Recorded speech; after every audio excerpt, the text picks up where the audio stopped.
recording. Well, that's exciting. Nice. That's what you want to hear. I hope so. Hi, Alan. Hi, Erin. How are you? I am well. How are you? I'm glad that we got our shit together, but, you know, Yeah. every time I dick around with this, I'm like, what if I just didn't?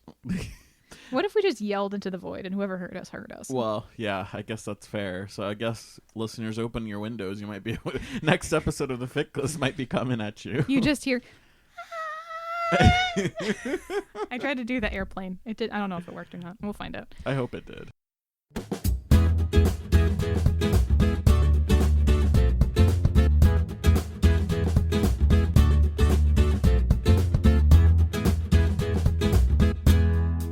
Wow. Woo! Welcome back to the Fick List, everybody. Welcome back. Another thrilling episode. It is a thrilling episode, Alan. Would you like to know why? Yes, I'm dying to know. Because we're not doing an episode of the Fick List. What? Then what are they listening to? A great question. A great and sundry question for the folks at home. So, in case you were unaware, here's the sitch. SAG-AFTRA, which is the Screen Actors Guild AFTRA, and the WGA, which is the Writers Guild of America, are on strike currently.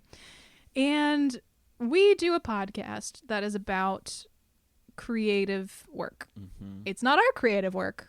We don't own it. Mm-hmm. We wouldn't legally be scabbing if we talked about it. But the unions have asked us not to promote struck work. We'll talk more about that later. Mm-hmm. But the gist of it is that we're not going to do fan fiction related episodes for the duration of the strike in solidarity with the unions. Yeah. So that's it. Bye, everybody. No, thanks for tuning in. JK. Just kidding.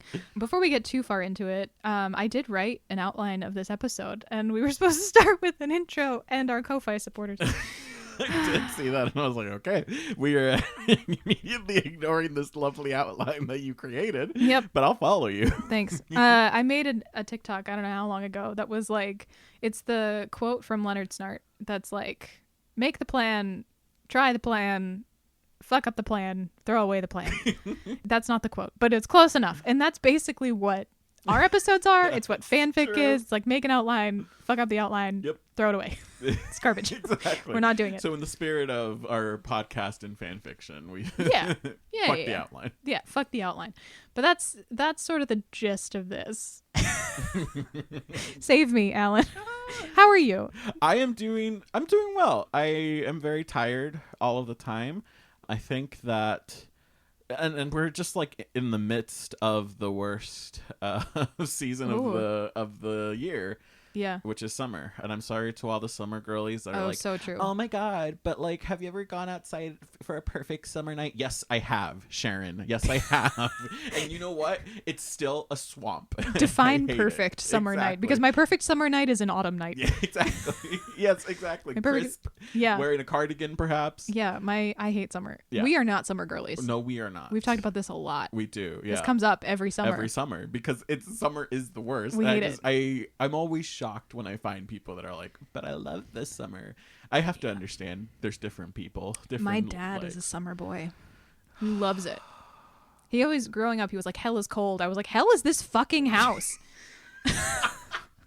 Get some air conditioning. Jesus Christ. Also, isn't hell like known for its flames of damnation? He'd be happy in it, is what he's saying. I see what he's saying. Yeah, because he's like, no, hell is not hot. He would take hot any day over being even the slightest bit cold. And I'm like, could you attempt? Well, this is also the man who wouldn't turn the heat on in the winter to like save $8. He used to literally sit in our house. This is diverged entirely. He would sit downstairs in our house in a parka. That is absolutely wild. And eventually my mom put her foot down and was like, sweater. We're going to make it sweater appropriate in this house. That's it. We're not doing this anymore. And the energy cost went down, by the way. Oh. Yeah, because fun fact, when you let your heating get so low that the heating then has to kick on like overdrive to save your pipes, and then you do that over and over and over again, it's the like up and down of it is way worse than just picking like a moderately temperate. Like a gradual and stay there situation. Yeah. So like it wasn't like our house was like warm. Yeah. And we hovered at a solid like 62. Oh, lovely. Yeah, it was very temperate, but like, you know, it was better than the 57 that it was at before. Yeah. I'm surprised we never had pipes burst. This is entirely unnecessary information for you all to have, but don't you all feel lucky to have it now? This is a Fick List episode. Yeah, truly. Nothing has changed. Nothing is different. We're the same goofballs. Same us, yeah. Nothing is different than it was before. So fun. How have you been? I've been fine. Yeah. I just got back from vacation, so I'm having a grand old fucking time. I came in and I was sitting at my desk, and my boss came in for the first time seeing me, and he was like, "Hey, you look well rested." And I was like, "I am, thank you." And immediately was like not well rested anymore. But it was like so nice that first day. Everyone was like, "Wow, you're just like glowing." Aww. And I was like, "Yeah, thanks." It's because I wasn't here. I was away from here. I wasn't thinking about work. Because I didn't think about you all once. I played Stardew Valley and went swimming with the sharks, and that was about it. Incredible. It was delightful. What a lovely summer. Yeah, it was so good. I didn't actually swim with sharks, to be clear. Oh. Well, technically, if you're in the ocean, you're swimming with sharks. But we could have an entire episode about sharks. We could. We could. Yeah. We could get real unhinged and not even pick topics that are fandom related. That's actually kind of hysterical. Yeah. I'll be like, "Hey, guys. Welcome to the Fick List. On today's episode, we're going to talk about the great white shark and how it has been mislabeled as a mindless eating machine when it's actually an apex predator. It's like really smart. And also, it's not, this is my hot take, they're not shark infested waters. They're human infested waters. That's true. They live there. Yeah. That would be like true. me. That'd be like a shark walking into my house and then being mad when I hit it. Like, guys, they live there. It's a real bummer that people like bump into them. That's it's bad. Bad news bears. Yeah, I don't love that. Yeah. However, you wouldn't say that it's a, I don't know, like a cat infested jungle. That's just the fucking jungle. They live there. That happens to be if where you they live. Get eaten by Bagheera, that's on you, boo. Like, I don't know what to tell you. I think that makes a lot of sense, and you're really making me question, like, why do we call it shark infested water? Because we're assholes. Well, my opinion is that we're entitled. It's an entitlement thing. Oh, true. We feel entitled to the ocean because it's fun for us. Yeah. Oh, I literally could go on about this for I love it. so long. It makes me so mad. Some of the documentaries, I'm just like, I get that we're upset. Yeah. That we can't go surfing. Mm-hmm. I'm going to throw it out there that surfing is not a human right. It's true. And maybe the sharks were there first. And will outlive us, by the way, as they should. Good for them, yeah. When we inevitably boil the ocean. Yeah. I'm hoping that the real weird ones stick around, but... Real weird sharks? Yeah. Oh, yeah. There's some weird ones out there. Scary. Ooh, my favorite... Okay, this is going to get cut out. My favorite is the cookie cutter shark. Okay. So it's this one particular shark. It's very rarely documented, but they've been seeing more because it usually hangs out in like deep water. So you don't ever... You'll see like the bites of it on like tuna and stuff. Yeah. But you don't normally encounter them, although they've been having more because the oceans are changing. And basically this cookie cutter shark, it's like 3 or 4 foot long, and it has a particular set of jaws where it'll come up from below, and they don't know yet. Well, they haven't really determined, but they think what it either does is one of two things. It clomps onto you and then rotates its body and pulls like a biscuit cutter, basically cookie cutter shark. Oh, I see. Yeah. Or, which I think is more likely based on what they're talking about physiologically with these sharks, is it comes up, clomps on, and then its bottom jaw scoops like a little like ice cream scoop. So basically the jaw goes basically through the muscle and the sinew and closes that way. And then it comes back down. And it, like, because you find these perfectly circular bites on these fish and sometimes people. And it's called a cookie cutter shark. Horrifying. Oh, it's horrifying. Absolutely horrifying. It comes up from the deep and takes a bite out of you before you even know what's happening, and then you're done. And that's why I don't do beaches. You're like, that's why I hate the summer. That's why I've not been to an ocean. It happens mostly to channel surfers or channel swimmers rather. Oh, I see. Yeah, so they'll go in these like deep water channels to like competitively swim these channels, and Idiots. yeah, that's what happens. Fools. Yeah. Oh, horrifying. Not nuts. So. How do we segue? Unlike sharks, who are incorrectly labeled as villains, let's talk about the correctly labeled villains of capitalism. Fucking capitalism! Before we started recording, Alan, 2 separate instances complained about the hellscape of capitalism, direct quote. Yeah. And I was like, damn it, why aren't we recording?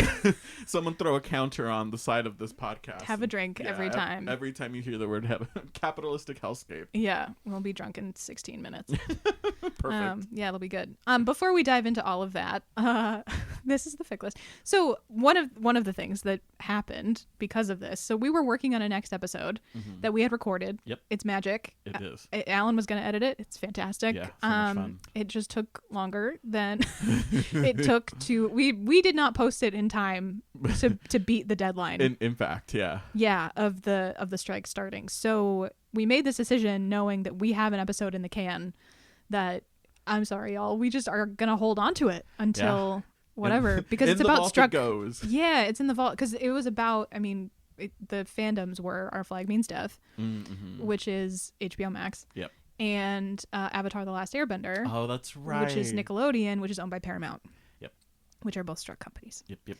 So we were like, well, fuck nuggets. I guess we're not doing that episode.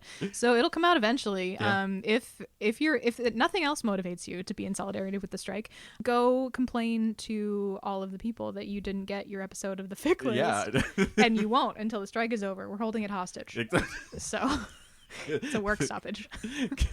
Get Bob Iger on the phone. Yeah, call Bob Iger, that fuckface, and be like, I understand that you don't know what this is. However, we do have a hostage. Super pissed that you have made it so that way the fic list can't release the track. But yeah, no, that's true. It is like it's in whatever. So part of that episode, actually, quick segue, we talked a little bit about our Ko-Fi. Oh, yes. We're going to talk about it at the top of the episode because we feel like, or at least I do feel like we neglected to do some shout outs the last time. Yep. And it's been many months now and it feels shitty. So I was like, we should start the episode with this and then we'll dive into other stuff. Absolutely. We have a Ko-Fi. Yes. Ko-Fi. ko-fi.com. And it is a way for us to attempt to mitigate some of the costs associated with making this podcast, which, not gonna lie, are going up They sure every are. year. And partially it's our own fault. We decide to go to Comic-Cons every, know, whatever, which is also a thing that may or may not be impacted by the strike. Stay tuned. TBD. We're very stressed out about it. But, we do all this stuff. Like, we upgraded our sound equipment. We, go to conventions. The last one was in Chicago. We're hoping to go to New York in October if things go well. So, costs rise up. And like we're both relatively well off. We both have solid income, which is good. Yes. So we can absorb those costs. But we also felt like, you know what, there are people in this community who want to support us. So we have a Ko-Fi and it's all community stuff because we don't do advertisements. That's true. Shockingly enough, we're not like top tier. Where's my Audible brand deal? Where's our Fickless Amazon code? struck company. We're not doing it. Fuck, true. So, okay. Again, a sidebar. So TikTok does put you in contact with some weird people, right? And I say weird with the lovingest, of course, because it's like Tumblr, Yeah. it's like a niche, whatever. At one point, I really loved this video of this person who was making a like, "Hey Barbie, hey Ken," but with like a demon voice. Oh, and it was with a giant plushie of Gritty, from like the Philadelphia Gritty guy. And it was so funny and so unhinged. I sent it to like 8 people. And I commented on it. I was like, this is hilarious. And that was the official Squishables brand account. And they responded, "Bestie, we love your channel." Yes. So Squishables. Squishables, You are not a struck company. Right. Yeah. If you wanna give us a promo code. My kingdom for a Mothman squishy. Oh like, my God. Honestly, please, can we do some kind of brand deal with Yes. Squishables? I was like, I will put aside my anti-capitalist feelings for squishies. Like, I'll do it. Yeah. Absolutely. I'll be a whore for a Mothman squishy. Listen, you can't avoid capitalism, unfortunately, the way Right. that the world is built. So why not enjoy some squishy Mothman? Does squishy Mothman count as ethical capitalism? I think it should. That's our Now next on. episode. Yeah. So we don't do advertisements unless Squishables calls. In which case, cool beans. Yep. We'll amend that statement to we only do brand deals with Squishables. With Squishables, yeah. So we have Ko-Fi, which is community oriented. I feel good about raising money from the community if we can. I think Yeah. that makes total sense for what we do. Sometimes I think, raising money through a traditional advertising model feels kind of icky to me. Absolutely. Given that what we do is talk about fan works. Yep. It just feels wrong. I get it. So, so Ko-Fi, there are a couple of folks there are actually many folks who have been donating to us. And the last sort of batch of folks that we did not give a shout out to include Liao, Shahar, Sad Little Nerd King, and Allie. And we also have a recurring donor. It's just absolutely bonkers. Yeah, it blows my mind. I love you. Yes. Dion. Thank you You've so been much. donating, like, it's like a small recurring donation, but Yeah. like that means so much Absolutely. to us. Like, literally $1 a month is $12 a year. If you were to multiply that by like 100 people, we would pay off our con expenses. That's true. I'm like not kidding. We like, pay off hosting for the yeah, that's for our the hotel episodes. bill. Yeah. Yeah, like, Website. oh yeah. There are so many things that like you don't think about. Like one person, it's the whole starfish thing. Like it's like one starfish in the ocean, whatever. It's like that. It's like, you know, one little drop in the bucket, but it's actually many drops in many buckets. Exactly. Yeah. So we owe all of you and everyone who's ever donated to our Ko-Fi a huge thank you. Yes. We love and appreciate you. And if you are interested, you can find our Ko-Fi in all of our socials, like our link tree, all that kind of stuff in the whatever thing. The episode description. I almost said summary, which is kind of true. That's our call it flavor. that. That's our theming. Yeah. Yeah. In the summary of the episode. And we would appreciate even if you have $1 to spare. Yeah. We'll take it. We will take $1. Thank you. We will take it and be grateful for it. So Squishables, we're waiting on that Mothman though. So true. We also do have a Ko-Fi shop where you can buy a Fickless sticker. Oh man, yes. If you're interested, they're pretty. I mean, they're only $5. Yeah. The profit margin on those are pretty good though. Let me tell you. That was like, in full disclosure, those are intended to like make back the money that we spent on them. But they're like nice little stickers. I have found, okay, so the quality of them wise, they're great for like a laptop or something that doesn't get wet. Yeah. Mine on my water bottle is like trash already. So don't put them on a water bottle. Mine on my laptop looks gorgeous. Yeah. Do that. So do like a laptop. You could do like a notebook. Yeah, phone case. Anything that's not going to get like scrubbed. Yeah. Because if you wash the sticker, the ink starts to fade. It's not like a instantly. vinyl sticker. Yeah, it's not. It's like a propylene, whatever, and it doesn't have like a cover on it. So, exactly. Yeah. So just a heads up. A heads up. I'll be very, very upfront about it. Maybe next time we'll get like true vinyl, but we didn't that time because they were so much more expensive. Absolutely. And if there's other things that you want to see in our Ko-Fi shop, let us know. I am a huge fan of enamel pins. Oh my god, yeah. Which would be so great, but I don't want to order like 200 enamel pins and have them sitting in this apartment. For the next like Studios. Forever. Yeah. So we would have to maybe do like a pre-order or something. Oh, that's not a bad idea. Yeah. So people like if you were interested in that, we could do that and collect your information ahead of making it and like set a cutoff date and then order that many and send them out. Anyway. Yeah, let us know if there's any type of merch that you'd like to see from the Fic list. We are happy to oblige if possible. Yes. If financially and responsibility wise, if it makes sense, we'll do it. Yes, if it is viable, we will do it. Fic list squishable. That was in my first thought. I was like, Squishables, you should make a Fic list series. Have Aaron and Alan Squishables and a Geraldine Squishable. Oh, and Caitlin. And a Caitlin Squishable. Yeah. Well, we did talk about this. Yeah. All right. So they have a open squish. This episode is not about Squishables. I love that we came in here like, fuck capitalism. Also Squishables. Let's participate in capitalism. Anyway, Squishables has an open squish project or whatever where basically people can submit design ideas, and I was like, let us submit fanfic related squishy ideas and get a cut for a cut. And I asked Caitlin about it and she was like, we could do lemons, like spice, like little like blushing lemons would be fine. That is cute. I was like, we could do lemons, limes, and grapefruits. There could be a whole series. And then we have to educate people. And I was like, how do you make alpha and omega squishables? How do you make mpreg squishies?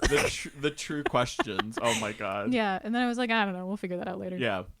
But there are things we could do. Yeah. This is not a joke, Squishables. If you want to call us, like Our TikTok inbox is wide open. Yeah, it is for you. Yeah. Babes. theficklist@gmail.com for all business inquiries. But yeah. Oh man. Okay. Now that little fun appeal to capitalism has gone out of the way, we're going to talk about something else. Yes. And now for something completely different. Yes. So now how capitalism is ruining this evil. country. Is evil. I literally titled the section, and now for something completely different. AKA we're pivoting. Yep. So like I said, we're pivoting because we decided that we're not going to that we don't want to break the strike. Why do we give a shit? Is the next section. So I thought it might be interesting for the audience to know we don't talk about our backgrounds in much specificity because we usually don't have time. Right. Normally we're talking about, we're doing basically our book club thing and we have our fanfics to talk about and we talk about ourselves in relation to the fics, but we don't ever talk about, other than the fact that I used to be your boss, like our broke artist stories and our sort of like how we got to where we are now as adults. And also the stuff that we do that might be related to movement building, activism, whatever. So Alan, Yeah. do you want to tell a little bit of like why you care about the SAG-AFTRA and WGA strikes? I see the panic in your eye. Do you want me to start? No, that's okay. Okay. And here's my thing. I feel like why it matters to me. I feel like I have always had kind of an artist soul. I studied my degree in college was in TV, theater, film, performance specifically. So I have done acting on stage, in short films, TV, short stints here and there, web series. You were in a web series? I was too, I think, actually. They they were like, local to like my area. Yeah, it was back like a student then. project or whatever. Yeah. I wasn't like in a Hulu pilot. That would have been fun. If you turned around and you were like, I was there? actually in an Oscar nominated film. And I just never told you. Yeah, if you pause this episode at 23 minutes in, you'll see me as Right. a waiter in the very back. You're actually on strike right now. Yeah, exactly. I'm at the picket line. I'm coming at you live from the picket lines. Yeah. No, but obviously I feel like anything having to do with like acting and like the artistic sphere of Hollywood or New York theater has always been very prevalent to me. I know, and then my first professional outing, my first professional show or job, I mean, was at a nonprofit children's theater. Yep. Working in the education department. So I have a lot of I don't know whether to say you're welcome or apologize for doing that to you as the person who hired you into that job. I think it's a you're welcome. You know, it was hard. It is our origins. It's our villain origin story. It is our it's our villain origin story. Anyway, people know that one. Yeah, exactly. But no, it was hard, but it was, lovely. And I think, and then I went on to work at a different nonprofit theater in education, and now I work at a different just nonprofit that works with a lot of higher education organizations and talks about equity and diversity and inclusion and all of that kind of stuff. So I've always had a very like a vested interest in treating people as human beings and people getting like paid for their work kind of a situation. So I, of course, like once like the talks of negotiations were coming up, and like I know people who are in like these unions, like mutuals on Instagram and stuff like that. Sure.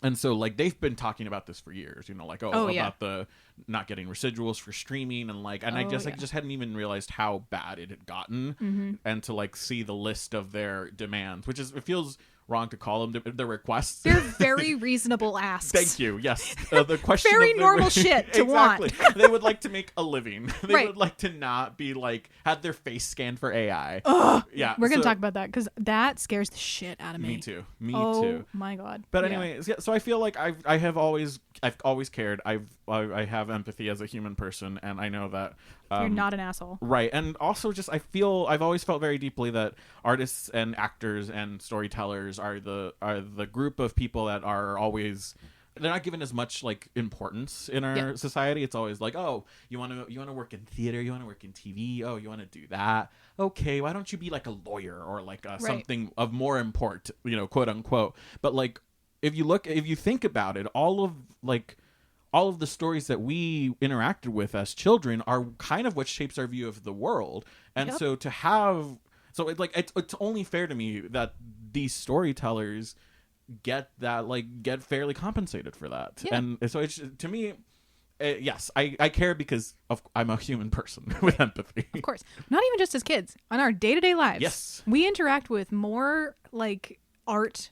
Like I was like, if you come home from work and turn on your TV, guess what? Yep. You've just interacted with someone who's, in the entertainment business. Exactly. Not just the actors that are on TV either. It's like the entire cascading network of people that were responsible for and whose work, labor made it possible for that thing to exist. Yep. We wouldn't have news without people in the entertainment industry. We wouldn't have any fiction or nonfiction, anything. Yep. Like, you couldn't listen to the radio. Exactly. I was just thinking radio. This podcast wouldn't exist. No. I was like, and I think, and so this is where I was like, okay, we got to talk about this. Yeah. I think the arts have been intentionally exploited for forever. Yeah. Like, I think we have co-opted the arts from a natural human tendency to storytelling. And we've taken that and we've decided, you know what? These people will put up with it because they're passionate and because they care. Oh my God. Yes. I hate that. And that we are at a natural conclusion of what happens when you do that for years upon decades upon, you know, like forever. I like when we talk about the children's theater that we worked at, we won't put them on blast. But like when we were working there, we both started as apprentices, which is basically a contracted position. It's a year long and it's intended, like everyone was like, well, it's like your starting point into the industry. It's a learning experience. It's a learning experience. We worked a minimum of 50 or 60 hours a week, and I made $1,550 a month before taxes. Oh, we raised it for you. Yeah. But the flip of that is I got health insurance. And I did you not. guys didn't. Yeah. And that was partially a legal issue. We had been kind of skirting the health insurance stuff until the very last minute because we wanted to offer health insurance through I was HR basically. We wanted to continue offering health insurance, but the categorization of the position was contract. So it was sort of like we give you the money to pay for health insurance and keep you as a contract employee, or we make you a salaried employee and we have to like change the rules of compensation because we wouldn't have qualified for overtime. Right. It was a whole thing, Yeah. basically back and forth. But I was like, or you could just pay us a living fucking wage. That's Exactly. also an option, which is why I left, because I was like, I can't in good conscience continue to do this. Like, Yeah. I was like, I can't fix this. I tried my absolute best. You did. But it would like, it's a broken system. It is. Yeah. And that's just one tiny example in a not New York or LA. Right. Exactly. We made more than any apprentice in the city. Yeah. Because I remember, like, I was looking at programs coming out of college. I also graduated with a theater degree. I wanted to do backstage stuff. I thought I was going to be a company manager, which kind of makes sense when you meet me. Yeah. But then I was like, health insurance. And so I was like, okay, I'm looking at all of these different, like, arts management types programs. The one that I chose paid infinitely more than anywhere else. We were talking like some of them had housing included, which would have been the equivalent of a significant amount of money comparatively. Yes. But I didn't want to live with a bunch of other people like that. I was like, I've lived in a dorm for 4 years. I'm good. Yeah. They were paying $250 a week. Like I think one of the ones that you later worked at, it was like $150 a week. Something like that. Yeah. It was bad, and they did not offer housing. No, they didn't. And I was like, this is criminal. Yeah. That's absolutely criminal. The highest one I think I saw was $300 a week. Yeah. Somewhere in the $150 to $300 a week before taxes. And those did not include health insurance. Yeah. In a major city in this country. And that is very typical. Like that is a very normal art story to be like, yeah, I may do with like $8 in a can of chips. Like people who make the thing that you love do not make the money you think they make. They really don't. And that includes people who are high up the food chain too. Like the Meryl Streeps of the world, whatever, they are few and far between. And that is something that I think has been crafted. I was like, that's intentional, because if you hold people's art hostage, if the only way that they can make the thing that they care about is to play ball with these companies that are going to underpay you, but like you can't really go anywhere else because they dominate the industry. The AMPTP is every studio. Like there are independent producers who have negotiated their own contracts with SAG at this point, and so they're not shout out A24. Exactly, A24. But like you can't really do anything on a creative level in a professional capacity. Of course you can do independent projects. Right. Of course you can do community stuff. But if you want to do this professionally, you have to play ball with these companies. Exactly. And they know that these people want to make their art. And so they hold you hostage. They've got you by the balls. Yeah. Because they got all the fucking cameras. And they've got all the fucking money. And like you have to just like put up with the fact that like you are going to be paid starvation wages. And if you think about actors, top of the call sheet, right? If they're making that much per week, think about all down the line who is not making even remotely that much money. Yeah. So all the background extras, all of the crew that go into it, like this is an industry problem. This is not just an actor problem or even just a writer problem. Right.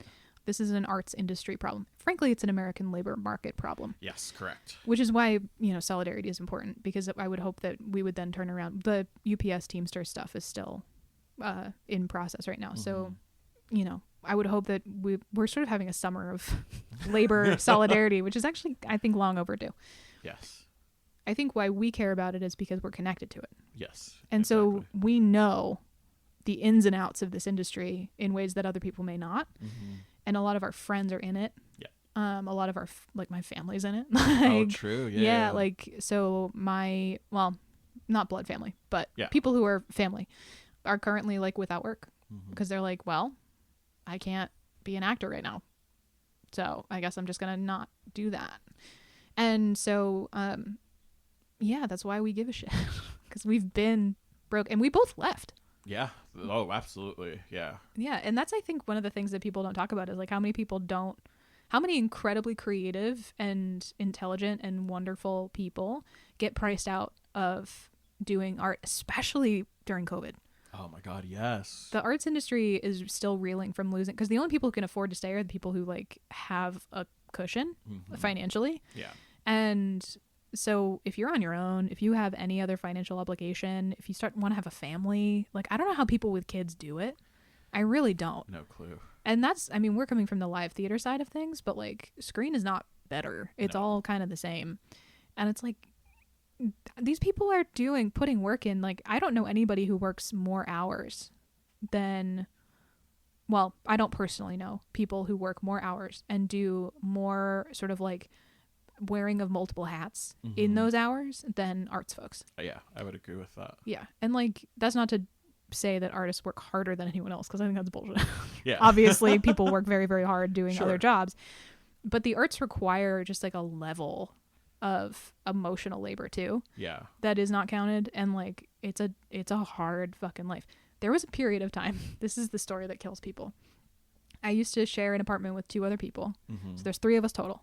We lived in one apartment.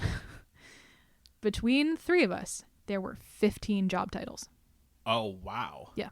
So I had 5, one roommate had 6, and one roommate had 4. That's too many job titles. It was too many. And I was working probably somewhere in the realm of 60 hours a week. Heinous. Making $27,000 a year combined. All total. Yeah. That's awful. And when you put numbers to it, people are horrified. Yeah. As they should be. Yes, true. Yeah. Because I was making 27, like it would depend because I was doing event work, but somewhere in the realm of $27,000 a year at that time. That's not enough. It's not. But like when people don't, and I think a lot of people are trying to make it work at that level of pay. Yes. And I think the reason we should give a shit is because all workers deserve to be paid for their labor. Agreed. And this is the one that we know about. Yeah, and again, it goes back to what you were mentioning. Like, you come home, you turn on your TV. Like, these are there is no industry maybe that you are interacting with on a day-to-day basis as much as you are the entertainment, film and TV entertainment sector. Yeah. I mean, maybe warehouse distribution. True. Yeah. Okay. Fair. I just think of like if you think I don't Sure. eat without watching something. Yeah. Like I just Right. think that on a day to day, it's something that you are maybe interacting with that you aren't giving as much thought out. Yes. To 100%. And that is like continually devalued. Yes. Like when you have this sort of conversation with people, they're always like, why do those dumb actors want to be paid more? Oh my God, those like cushy little babies. Yes. Yeah. That is super frustrating. Infuriating. Yeah.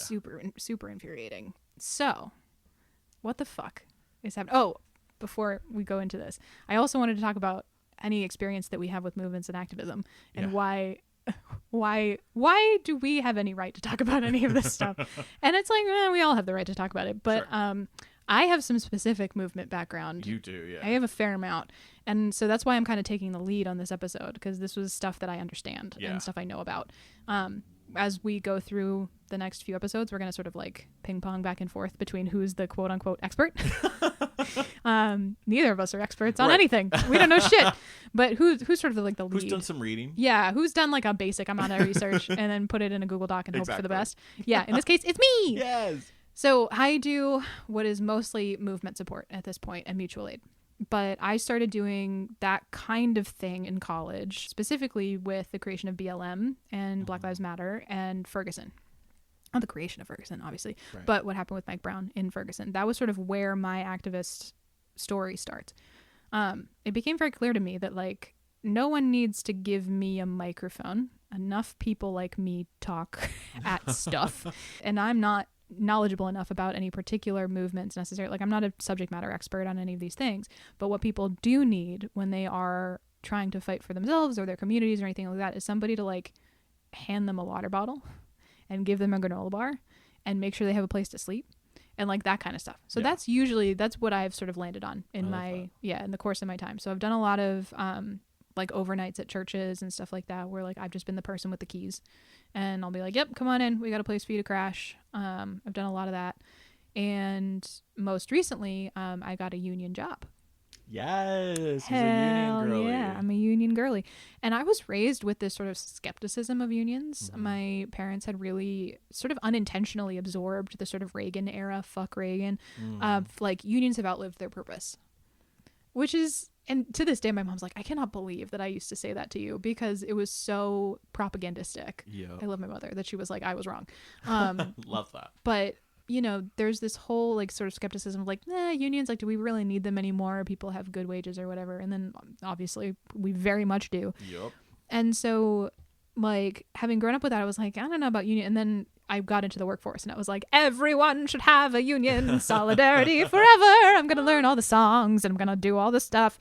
And so I put myself in a position where now I work in higher ed, which is a union. It's a state job. Mm-hmm. So I have a union behind me, and like, there is nothing quite as like secure, having been laid off from a previous position and having always been in situations where like everything feels very unsteady and unstable, and we would get COLAs of less than 1%. Yikes. Yeah, there was a year at the theater where we got a COLA of 1% for the next 2 years. Oh, what? And part of it was that we weren't supposed to talk about it. It was in the thing that we shouldn't be talking about our wages, which is illegal, by the way. If anyone ever tells you not to do that, it's super illegal. Yep. But yeah, they were like, this generous COLA. And I was like, you can eat shit. Go fuck yourself. I make $27,000 a year. 1% of that is not helpful to me. 0.5% of that is not helpful to me. Oh my God, it was awful. So, yeah, where was I going with that? I saw red, and now I've lost my train of thought. You're talking about you were union girly. Oh, union girly. Yeah, so now we get, since I've started in my job, I have had almost a 10% increase in my overall compensation between COLAs and merit. And that's not necessarily a typical thing. They're sort of playing catch up right now, but that is entirely because of the union. Yeah. The union was like, hi, so inflation went up 13%. So actually you're paying us 3% less than you should be. Mm-hmm. Huh. And they went to bat, and that's just how a union works. Yeah. And so now I'm like, everyone needs a union. Yes, please. So yeah, that's why we care, because I've seen the worst of it. I've lived the worst of it in terms of the art world, and I've now seen what can be possible with, both community care and like actual like labor care. Yeah. Because you need both. Like community care only gets you so far. That's true. And like mutual aid only gets you so far. We can't only pass the same $20 around for so long. Like we need another $20. Yeah, the $20 has to come from somewhere. $20 from somewhere. Yeah, like we can keep each other afloat, but like at the end of the day, we also need to be organizing to try to like make our material circumstances better, because the people in power don't want us to do that. You got to meet your neighbor, and then take your neighbor to the picket line. Yeah, and make sure that you both have dinner. It's like a whole thing. Yeah, it's a whole process. I love that. Yeah, taking care of your fellow humans. Yeah. Wild. That's capitalistic. Well, they want us to be they want us to be separated. Exactly. Because it's easier to take advantage of us if we don't know. It's easier to control each other. Yeah. So that's why we care. So Alan. Yes, Aaron. Would you like me to explain what the fuck is happening with the yes, WGA and the SAG-AFTRA strike? Please. Great. For us and the listeners at home, I'm sure you've heard about this strike, but I thought it might do us all some good to actually understand what the fuck is going on and like what are the particulars, because I think it's very easy to talk about, oh, the writer strike, the actor strike, they want this, they want that. Like the studios, who are the studios? What does that mean? What does any of this mean? So I did some research, and by research I mean I copied and pasted a lot of information from the strike websites of the respective unions, which I thought was really useful. Yeah. And I also pulled some Wikipedia information. So, yes, it's a very thorough document. Yeah. So there's some basic understanding of like what is a union, what do they do. The foundational sort of existence of a union is two or more workers who work together and can collectively bargain for their compensation. They make a contract with the company that they work for. Mm-hmm. And in this particular case, the two unions at play are WGA, the Writers Guild of America, which is comprised of two unions that act in tandem. There's East and West. They, for the purposes of this strike and this contract negotiation, they operate as one entity, but they're actually two separate unions. and then SAG-AFTRA, which is the Screen Actors Guild and the Screen Actors Guild - American Federation of Television and Radio Artists, which was also 2 unions, but they merged. They are like one union now. And so they are on strike. Alan, do you know what a strike is? I know it's when unions choose to stop working. And I assume it's to like hold out in order for specific asks. Yes. Yep, that's basically it. So Oxford Languages says, a refusal to work organized by a body of employees as a form of protest, typically in an attempt to gain a concession or concessions from their employer. Which is exactly what it is. Yeah. I mean, a strike, regardless of, like, it's not even just WGA. A strike is to withhold your labor until, as a negotiation tactic. It is a tactic of last resort. Right. It is no one goes into a strike like, yay. No, I can't imagine they would. No one's like, let's strike. That sounds fun. We're unemployed. Yeah, like unemployed and you can't apply for unemployment because you are still technically employed. You're just not working. I did not know that. Yeah, so I think it depends. I don't know for sure what the rules on that are, but typically you can't apply for unemployment. Yikes. You are not making any money off of things, and you can't if you do work during a strike, if you do work that is covered by the strike order, you are a scab. And you are going to lose your union affiliation, and you can never go back most of the time, which is intentional. I mean, because if you scab, you shouldn't be in the union. Yeah, no, of course not.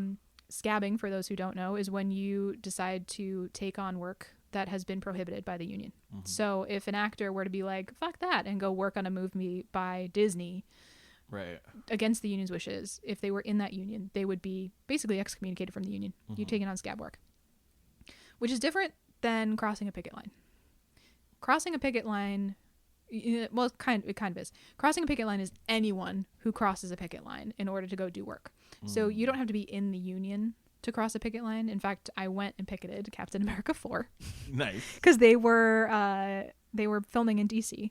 And I went down and a bunch of I'm also in the DC labor chorus. Yes, you are. Which I forgot to talk about earlier. But it's a bunch of predominantly retirees, but also like 5 of us who are under 60 who sing labor songs. And we try to keep the sort of tradition of the labor song alive and like music related to political activism alive. A bunch of us went and helped hold a picket line at the Captain America 4, which is a Disney Marvel production.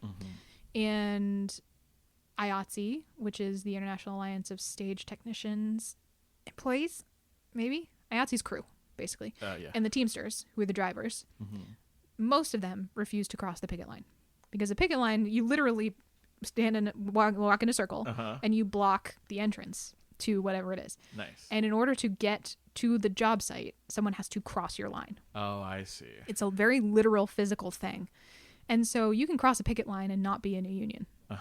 You can scab if you're not in the union, but it's like a little different. Scabbing is like taking the work. Yeah, taking the work. Crossing the picket line is just you cross the picket line. Right.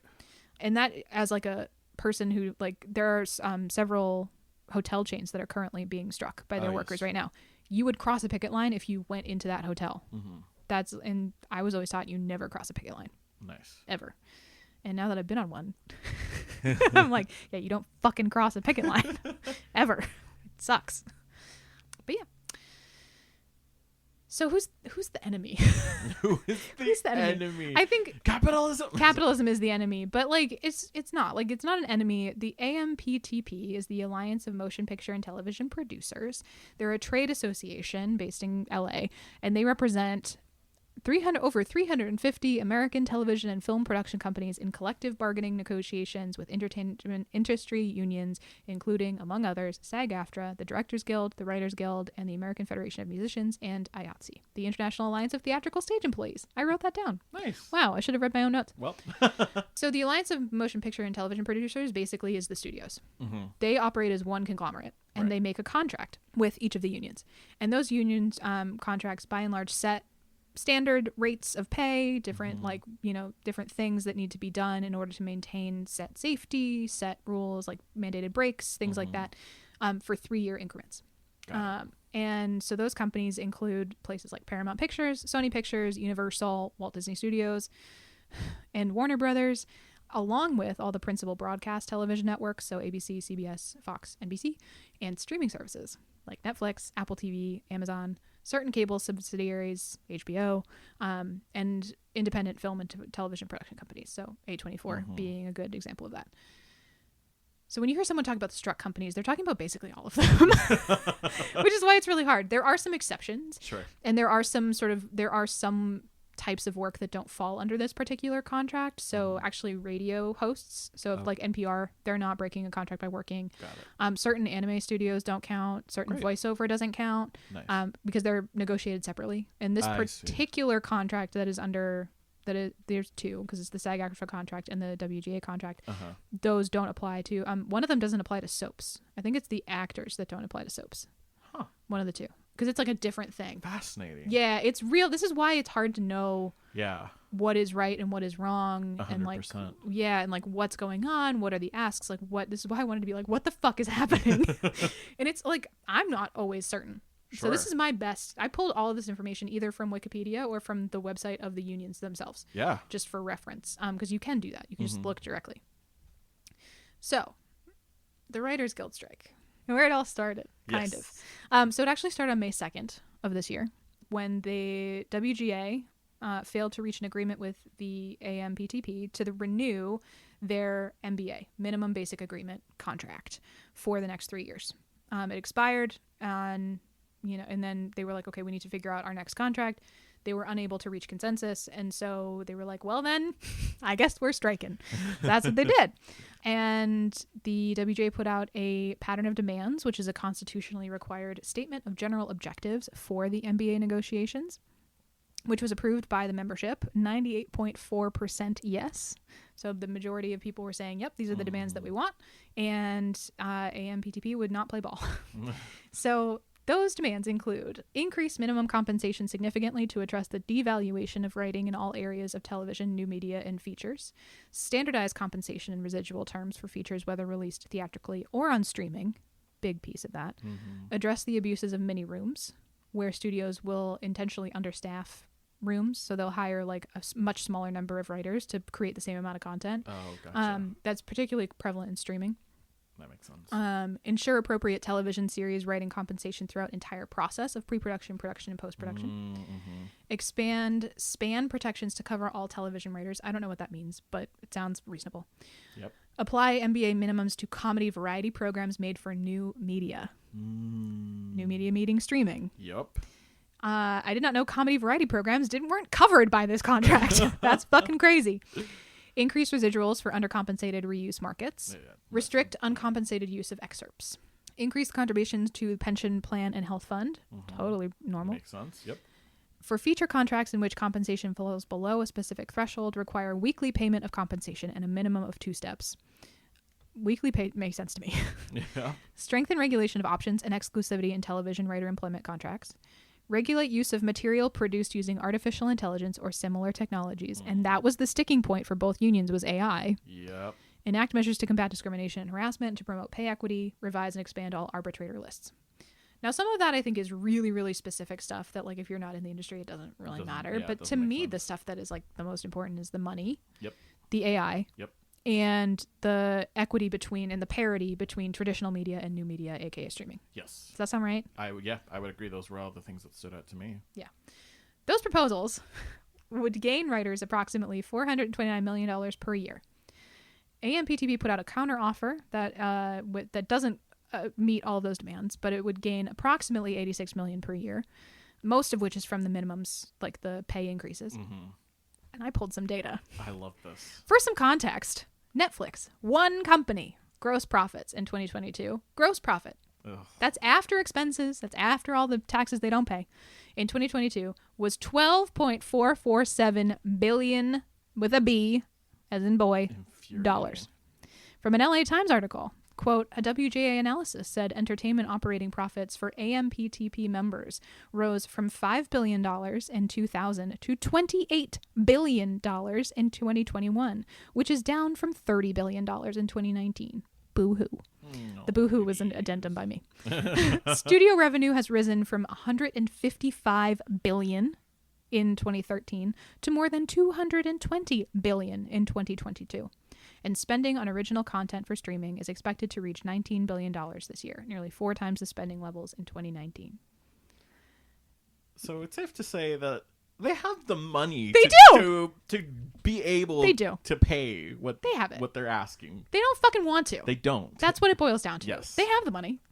But to quote a Struck Company's property right now, they can't... What is the quote from Newsies? Newsies radicalized me as a youth. I loved it. There's a whole section where, at the end, they're trying to beat the Newsies out of 1/10 of a cent per paper, right? Uh-huh. And Dave goes up to Pulitzer and is like... What I can't understand is why you're trying to beat us out of this lousy 1/10 of a cent. You've stopped production, you've lost billions of dollars, or whatever the equivalent was in 1898.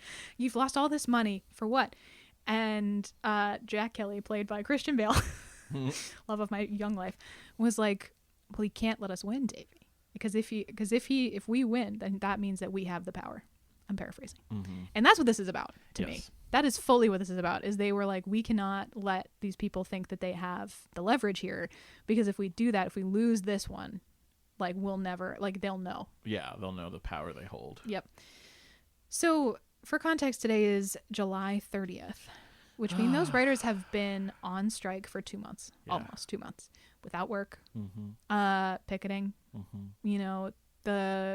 The studios have been treating people as poorly as they can. There's some allegations that Universal intentionally cropped a bunch of trees outside of one of their studios to reduce the amount of shade. They've also put up a bunch of construction barriers that weren't there on that. And the city was like, those aren't ours. Right. So I was like, these are allegations, but I baselessly believe that they fully did that. Yeah, that would make sense. Yeah, it sucks. And these companies are they won't budge a dime. So as this is going on, there's rumblings about SAG-AFTRA because SAG is approaching their contract renewal, and it's the same companies, it's the same people. And so SAG went on strike as of July 14th. Similar key issues. They had less WGA, being writers, had very extensive documentation of all of their demands. They had them in nice little PDFs. Amazing. SAG, being actors, less so. Right. There was a Google form. There was a PDF. It was fine, but it was very, let's put it, it was aesthetically pleasing, but didn't have as much information as I had hoped. Yeah, not as much as I had hoped. So anyway, their key issues. Performers need minimum earnings to simply keep up with inflation. Performers need the protection of our images and performances to prevent replacement of human performances by artificial intelligence technology. What does this mean? Studios want to be able to scan a background performer's image, pay them for half a day's labor, and then use that individual's likeness for any purpose, forever, in perpetuity, without their consent, without having to re-get consent. They also want to make changes to principal performer's dialogue and create new scenes without informed consent.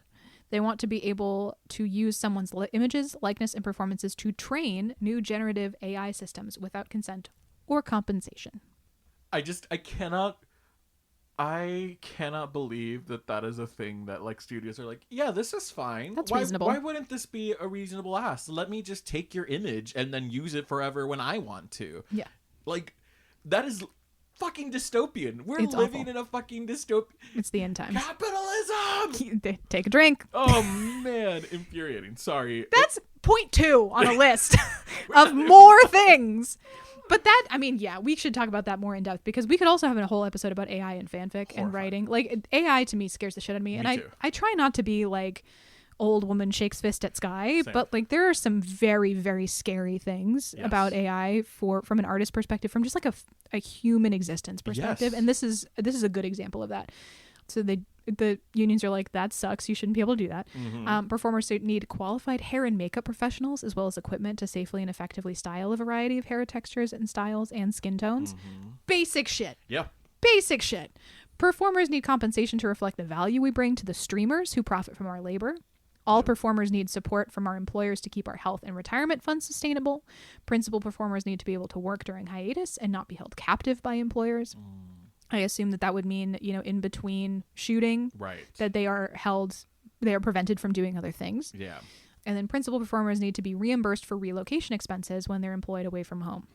So studios will often claim that if you are filming a show, you have become a resident of that thing, and now like you have to figure out your own housing, like you have to figure it all out. Become a resident, right? That's all on you, boo. And it's like, no. Like, no. if I'm relocating to fucking Toronto, yeah, like they might help me with my visa and shit, right? But like I should be paid relocation expenses for the apartment. I have to live somewhere. Exactly. Like, and that's not a given is the thing. That's the problem. Infuriating. Yeah. And I'm sure it's not consistent across the board, like who gets compensation and who doesn't. So all of those things to me, again, key issues, basic shit. Of course they're on strike. If you couldn't agree to that, like eat shit. Yeah, dude. Absolutely. Yeah. So that's the crux of it. That's where we're coming at this from. Of why this, like, why did the unions walk? Why are we here? Why are we here? Yeah. It's a deep sigh. It is. And like my fear, and this is why I get really mad anytime Disney comes up, Bob Iger. Fuck him. That fuck nut. So his stated intention, Mm-hmm. he said this out loud, And I can't is, well, we'll just wait until October when the writers and actors start losing their homes because of unemployment, and then they'll be forced to come back to the negotiating table. Eat shit. Yeah, fuck that. Fuck you just entirely. Fuck you all the way. And so when they were like, please don't do promotional stuff for struck companies, I was like, I'll do whatever you want, guys. Like, absolutely. This sucks. So that's, I mean, you can read more on the WGA and SAG-AFTRA websites about, if you really want to dive into like understanding what the contract is, what the asks are. There's like whole breakdowns of percentages, like what they're looking for and what the counteroffer was, and like why it sucks. All of that's on their website. So you can actually go to WGAcontract2023.org for the Writers Guild. Amazing. And www.sagaftrastrike.org for SAG-AFTRA, and they will explain all of the things. And like why, like what they're talking about. So that's the strike as of today. Yep. Thoughts? I've been talking for a long time. I'm just asking for someone else to speak. I know. I hear you.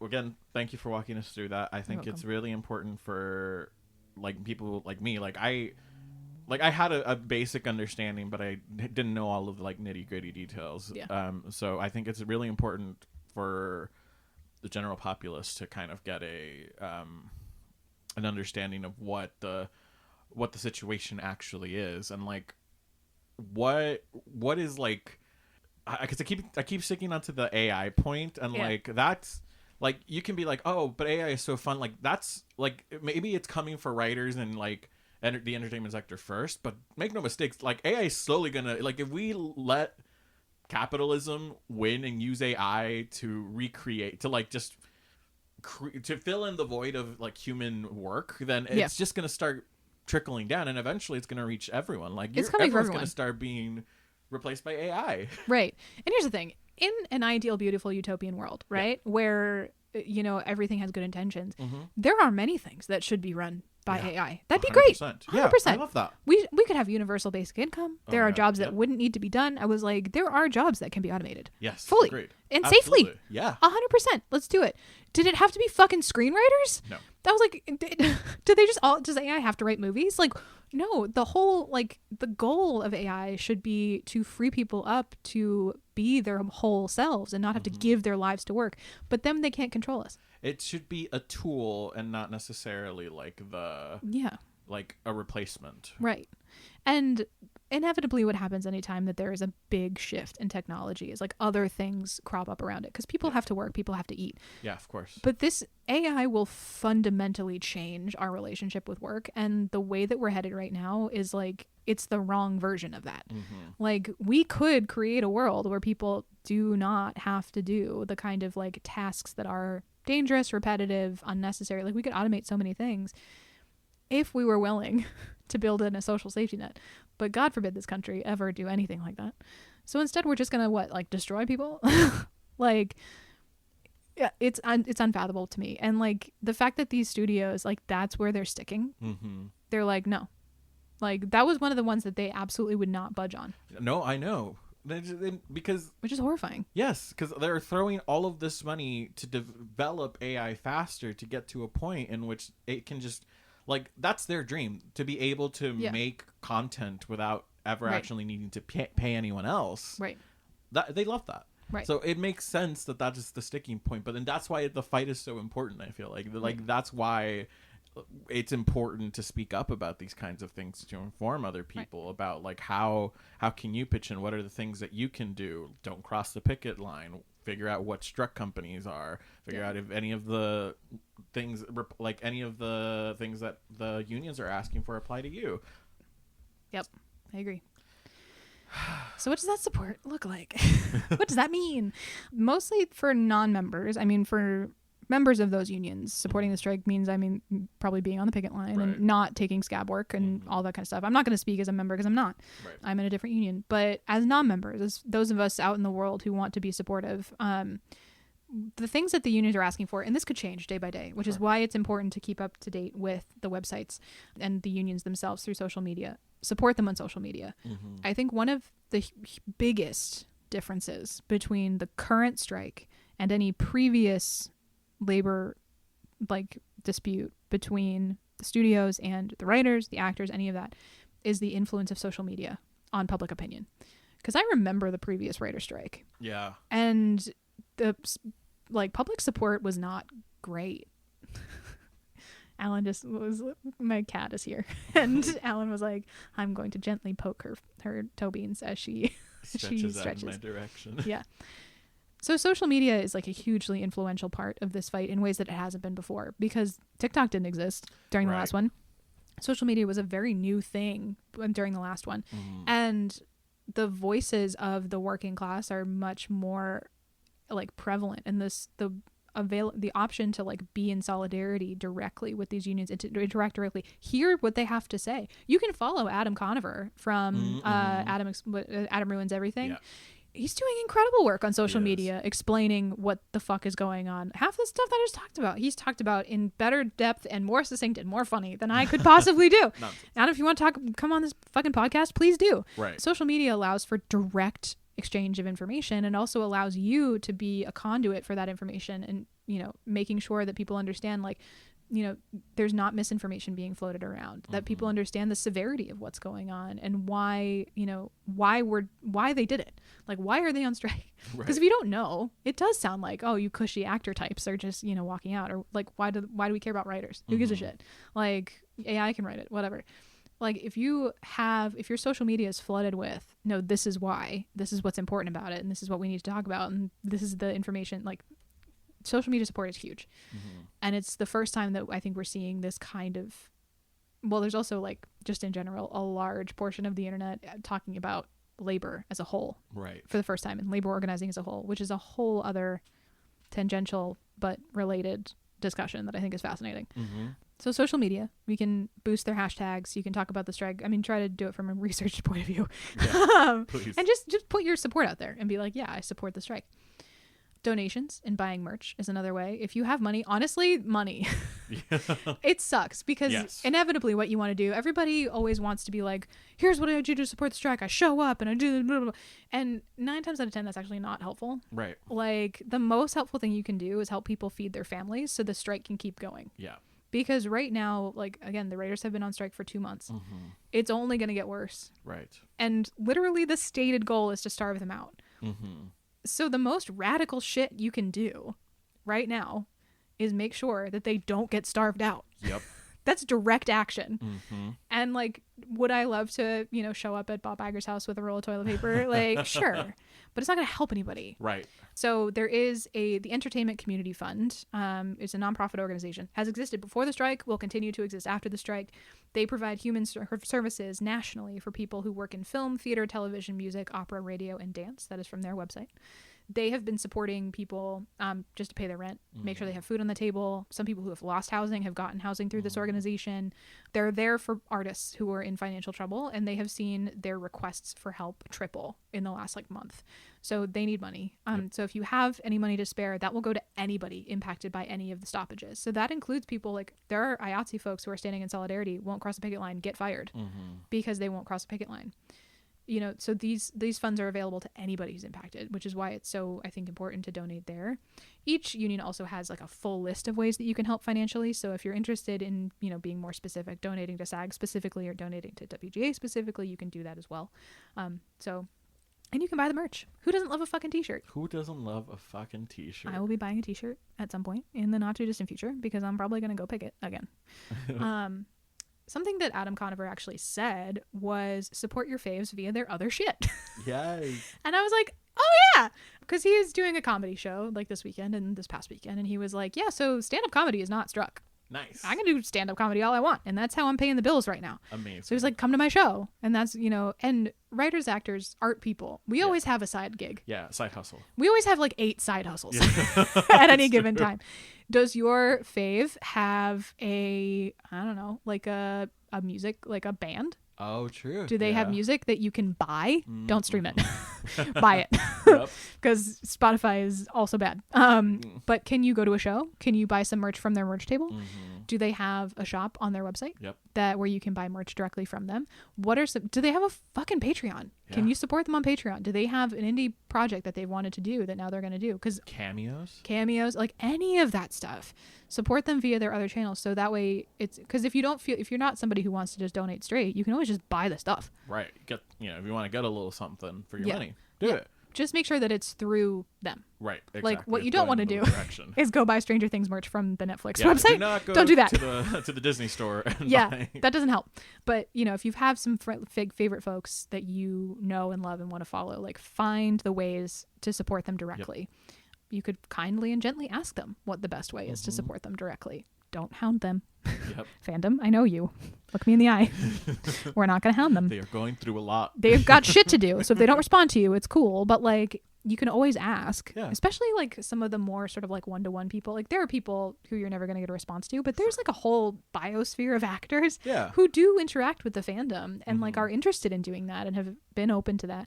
Thinking about like Hale Appleman, he's done that a bunch of times. He was one of the original signatories to the strike letter, by the way. Amazing. So proud of him. Hale, do you want to come talk about the strike on this podcast? His name was on the list of the people who were like, we will strike. Good. Which I was like, good for you. Those folks have responded to fans before. If there's ways that you can support them. Do they have a YouTube channel? Oh my God, true. Like watch their YouTube stuff without the ad blocker on. Mm-hmm. Suffer through the ad. Like give them money so that way they can go and picket. If you live in a place that has pickets, you can picket. Yeah. You can show up. You do have to sign up. You give them your contact information. Don't be a dick. Don't just show up. The Writers Guild actually has a very easy way of finding pickets. SAG, I think, is a little bit more protective of their information, which makes sense. The Writers Guild has been doing it a little longer. They have a whole form that you can fill out and whatever. And it's not always New York or LA, as evidenced by me going to picket. I mean, it's predominantly. But if you want to keep an eye out for potential pickets, I'm sure Atlanta might start being a thing soon, because if you think about where all the Marvel movies are hosted, that's all in Atlanta.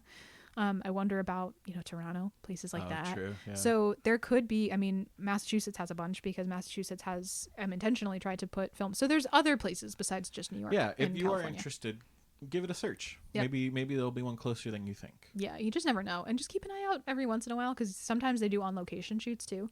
And so that could be really helpful to just show up, because those will not have as consistent a presence. That makes sense. Like our DC picket, we did not stop work for the day because there weren't enough of us. Yeah. But we did our best. Yeah. Certainly made a lot of noise, and we made some producers very angry. Good.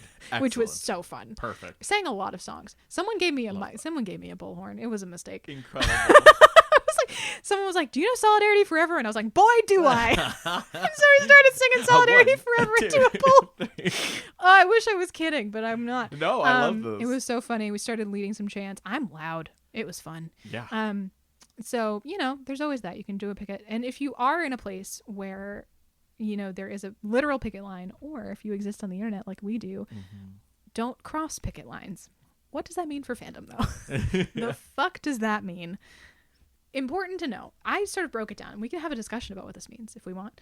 To me, it falls into 2 categories, right? There's consumption as a fan, and then there's promotion as a fan. And right now, as of today, there's been no calls for any boycotts of any media. They haven't asked anybody to cancel any subscription. Doing so without a union directive is actually counterproductive. It's not helpful, because if they're going to call for a boycott, they want to see a sharp decline. Right. So if it is spread out because people are canceling their subscriptions before an official call, it's not going to have as much of an impact. So if you weren't planning on canceling your subscription, if you're doing it as a solidarity action, wait. Yeah. They might call for it at some point, in which case it'll actually make a bigger impact if you hold off to do it. Yeah. So, and there's no call for any, they were like, watch the stuff. It's fine. Yeah. Like, consumption has not been asked, has not been cited as an issue currently. As of July 30th. As of July 30th. If it changes on July 31st, we will cut this out of the episode. Yep. What has been pointed out is promotion. And it's complicated. I just wrote, it's complicated. TBH. So SAG-AFTRA, we use the word influencers. Yes. Legally, our government category. Yep. Technically, we're influencers. Yeah. Which feels icky. Yeah. No one likes to be an influencer. No. Only some people do. Some people, that's their goal, and that's cool. Like, when you do awesome. their thing. But we have to talk about what is an influencer, what is not an influencer. Yeah. What they mean by that. And there's not... to me, an influencer is somebody who is intending to reach an audience. Yes. Right? Through social media. Because if you're just posting about your daily life and you post about going to see Barbie, all right. Sure. Yeah. Cool. You've gone to see Barbie. Congratulations. Fine. Yeah. Whatever. You're not trying to influence others to go see Barbie. Exactly. You're not using whatever your platform is to push people to the entity. Yeah. So to me, an influencer is anyone who's trying to push people or by nature does it. Right. Because we don't intentionally send people to these works. No. But inevitably, yeah, we do. Exactly. Because someone will be like, all right, maybe I'll watch Our Flag Means Death. That does sound good. Or the way they talked about that plot point makes me want to watch it. Exactly. Or I'm going to go rewatch it because they talked about it. Exactly. And so under influencers, SAG-AFTRA specifically has talked about influencers, quote, should refrain from posting on social media about any struck work, regardless of whether they are posting organically or in a paid capacity. Regarding conventions, Comic-Con, quote, you cannot participate in conventions such as Comic-Con on behalf of or to promote companies we are striking against. This includes appearances, panels, fan meet and greets, etc. involving struck work. You may participate in a convention in ways that are wholly independent of characters from struck work or sponsorship by struck companies. WGA basically says, please don't participate in events sponsored by the companies that we're striking against. Succinct. Nice and simple. Yeah, so simple. Classic writers. SAG about rewatch and companion podcasts.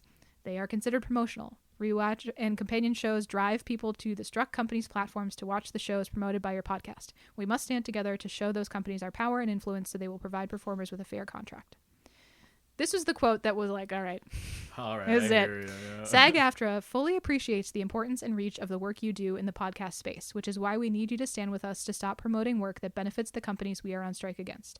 Gains in the TV theatrical contract set the standard for all other contracts in this industry. We must all work together to win a fair contract as quickly as possible. So yeah. Don't promo shit. I think that all makes sense. Yeah. And yeah, thank you for breaking that down. I think it was really helpful to hear specifically what they're asking, and also helpful to know that it is complicated, that it is still kind of we're figuring shit out as we go, folks. Oh, 100%. There is no easy answer. And also, there are people rightfully who were like, is your podcast really promotional? Yeah.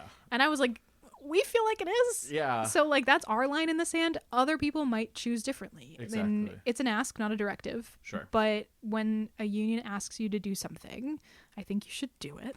Yeah, I can't see why not. Yeah, to the best of your ability. Of course. And, the line is blurry. Mm-hmm. That's it. I mean, there's no easy answer. There are some easy answers. Don't take a contract to promo a thing. Yep. Easy answer. Yeah, but for us, it feels like doing content about fandom in general, fair game. Yeah. To me, totally cool. I think that makes sense. So I might start making TikToks again about general fandom stuff that happens. Because Sony doesn't own MPreg, okay? No. As much as Sony would love to own MPreg. I'm sure someone would love to own MPreg. That's not that doesn't belong to a struck company. That is not a work. It's a concept, a theme. I will not be making TikToks talking about Steady. Right. Or Quelliot or any of those specific characters or specific properties. And so that's the line for us. Mm-hmm.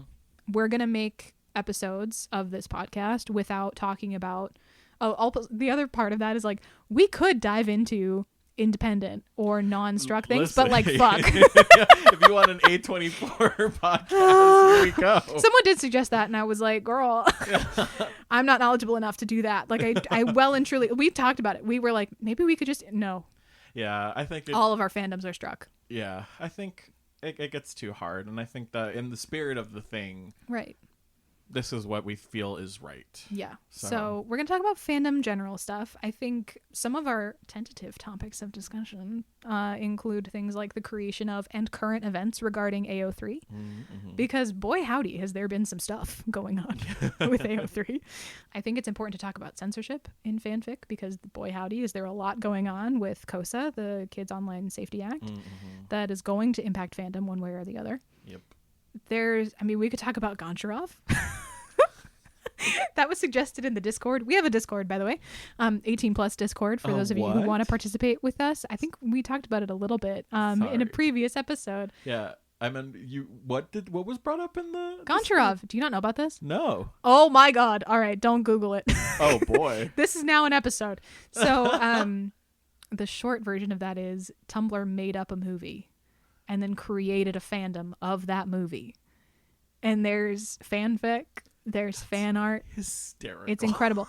There was really, really fun parts about it, and then there was some really, really frustrating parts about it. Oh boy. There were some calls, rightfully, from people who were like, can we tag this? Because a lot of people who deal with hallucinations and paranoia are being really triggered by this. For sure, because no one, like, it's really hard to understand that this is a joke, and then people were like shitty about it.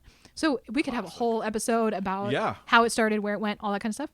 And Alan, I'm sure you have topics that you're interested in. Those are the ones that I thought about at work. I think those are all great. Yeah. Yeah. So if any of our listeners have topics they want to talk about, we're also open to that. Yes, please. Listen. You can send us a message on X.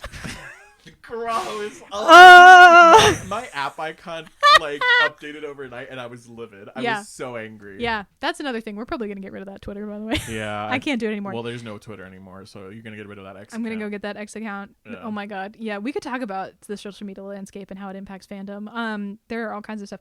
Maybe hit us up on Tumblr. Tumblr? They just changed their layout too, and I'm pissed at them for that. God, why do they this is a side tangent. Cut this if you need this whole episode is a fucking side tangent. It's fine. A classic fickless episode. Yeah, truly. I don't understand. This is the most true to ourselves we've ever been. It's true. I don't understand when when apps or something just change their user interface for no reason. Sucks. It wasn't broken. It was fine. You just leave it alone. Yeah. And I get it. Maybe I am old man shaking fist at cloud being like, I hate change. But also sometimes change is bad. It's just sometimes you don't need it. No. If it's not needed, why? Right. And the thing that drives me crazy about this Tumblr change is that they changed it to be more like Twitter. Oh my God. When literally everyone is leaving Twitter. Everyone's jumping ship. Right. I was like, no, don't make Twitter. Right. Be Tumblr. Now is the time to be Tumblr. Because you were getting Reddit and Twitter people being like, well, fuck this shit, and jumping ship back to Tumblr, which is its own bag of worms. But I was like, now is not the time to try to be Twitter. Now is the time to just lean in. Tumblr. Now is the time to release the porn. Yes, release the porn. Now is the time. So anyway, send us a fucking message in a bottle. Somehow send us some kind of indication of topics of discussion that you'd be interested in. Because I'm sure, you can send us an email.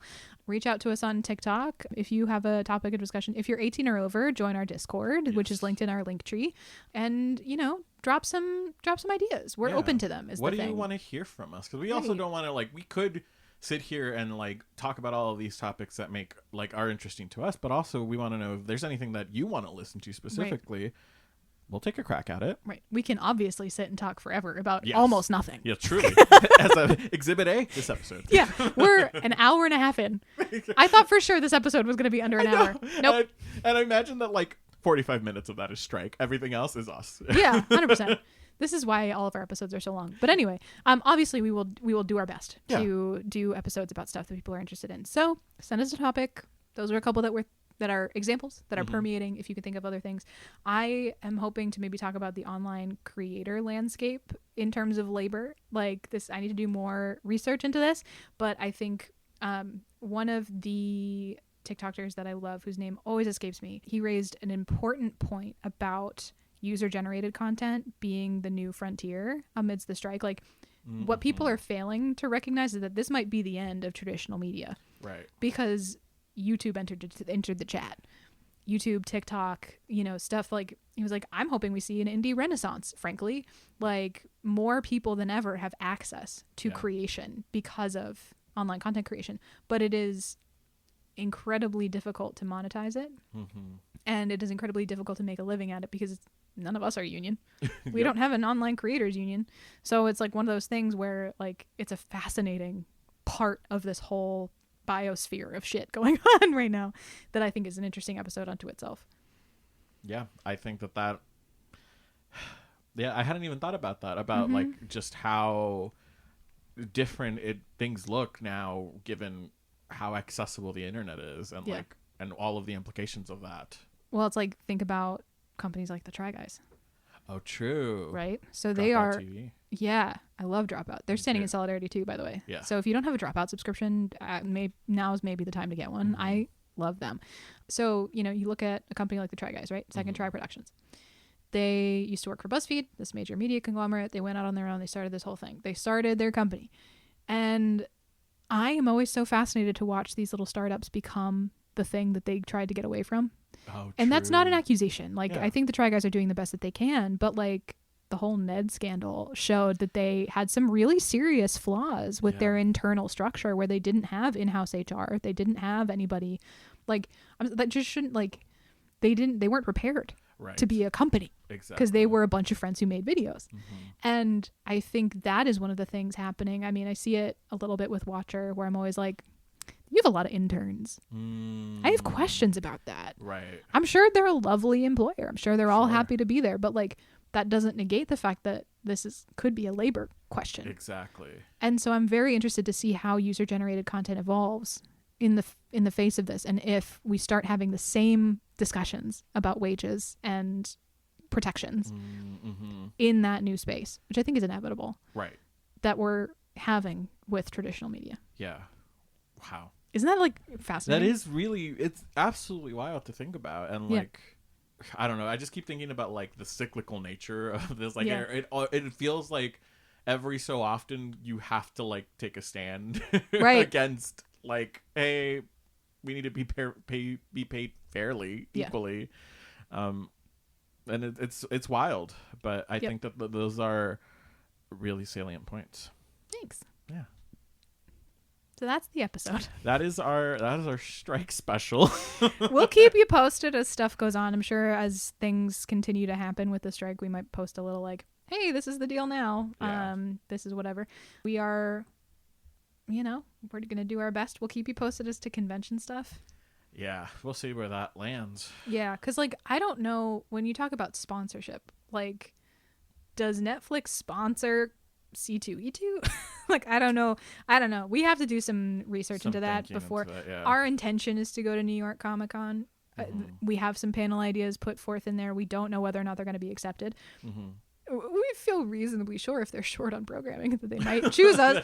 And that's a discussion we'll have to have. That's a bridge we'll burn when we cross it. Exactly. If that bridge materializes, we'll talk about it. Yeah, we'll figure it out then. But just keep an eye, and we'll do our best to keep you in the loop as we make decisions. And thank you for your patience as we do something different. Yes. This is not what you signed up for. Exactly. Yeah. Thank you so much for your continued support. And we wouldn't be doing this if it wasn't for you all. I mean, 100%.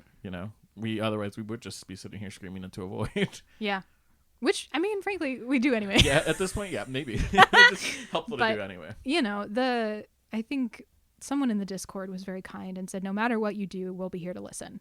And I don't think anyone ever expects that when you start on a creative journey. It is a gift that you have given us as two goofballs with a pair of microphones and a lot of opinions, and we don't take it for granted. So thank you. We take it actually very seriously. Yes, we really do. Thank you for going with us on this journey, and tell Bob Iger you want your Fickless back, so he can shit, and he should give the writers and the actors everything they want. Yes. Okay, Okay. Okay.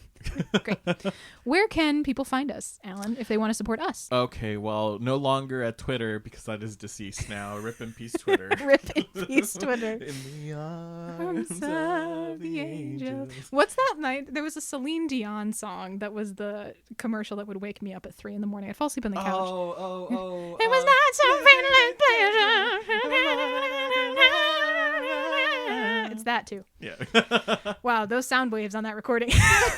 You're Sorry. welcome, everyone. Sorry to the headphone listeners. Pop your AirPods out. I'm sorry. If you stop listening to us because of that, I mean, I understand. Yeah, no hard feelings. We It's get fine. it. I get it. Whoops. So not Twitter. Well, you can find us on Twitter. We haven't actually deleted it yet. As of now, but it's still standing. If you would like to go for it, know that we're probably jumping ship soon. Yeah. You can find us on Tumblr, run by the inimitable Caitlin. Yep. Thank you so much, Caitlin, for your support. TheFicklessPodcast.tumblr.com. Thank you, Aaron. Honestly, our best social media. Truly, It's really so and truly, good. yeah. You can interact with us on the Tiki-Taki. The Tiki-Taki. That's Aaron who runs that. Thank you so much for doing that. You're welcome. I think, I'm going to go back to posting more of our normal content on TikTok now that we've had this episode. This conversation. Yeah, I'll post our little snippet from this episode, and then I will make clear on TikTok what the deal is. But I love that. Yeah, so you'll start seeing my face again. Joy. I love it. General fandom shenanigans. Yep. And if you are really trying to get in touch with us and don't have a TikTok or a Tumblr, email us. Yeah. thefickless@gmail.com. Correct. If you are the Squishables marketing director, please reach out to me. Yes, immediately, please. I will sell my soul. If you can get me one of those Mothman squishies, I'm good. As we mentioned at the beginning of the episode, we also have a Ko-fi/coffee, which is really just if you feel so moved to want to support us or to help us try to offset the costs of doing the show, we are of course super appreciative of that, but you are under no obligation to do so. Correct. There's stickers. If you want to support us in that way, grab yourself a sticker. Again, laptops great, notebooks great, phone cases good, water bottles bad. Yeah, Not don't good. do it. Don't do it on the water bottle. Yeah, stay away from. You should have a water bottle. Yes. To clarify, hydrate before you dehydrate. Correct. Just don't put a Fickless sticker on it because you will be sad. Because then your sugar will hydrate and dihydrate. Right.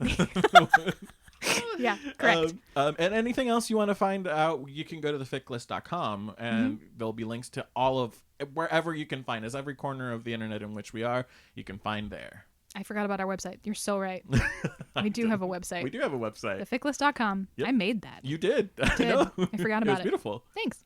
It's cool. Our friend Evelyn did a doodle of us for a charity thing, and that's yeah. our About Us photo on it. So Thanks. shout out Evelyn. Yeah. The best. Evelyn, who was in an episode of The Fickless, not, Yes, they 2 were. episodes ago. Oh, man. Yeah. 2 episodes about 17 years ago. Holy, yeah. Yeah. That really threw me. Yeah. So if you want to hear us talk about 500,000 words of Lord of the Rings fanfic with our pal Evelyn, they're incredible. So you should go listen to that. Yeah. Support the strike. I think we'll probably toss some strike info in the summary of this episode, so that way you can just click directly into the Strike Hubs and the Entertainment Community Fund, all that kind of stuff. So thank you for listening. Yeah. And have a good one. Yeah, we'll see you on the next one. Well, we won't see you.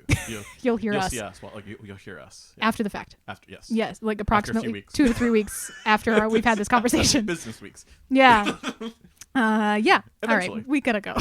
We've gotta cut this off. All right. Bye. Love you. Bye.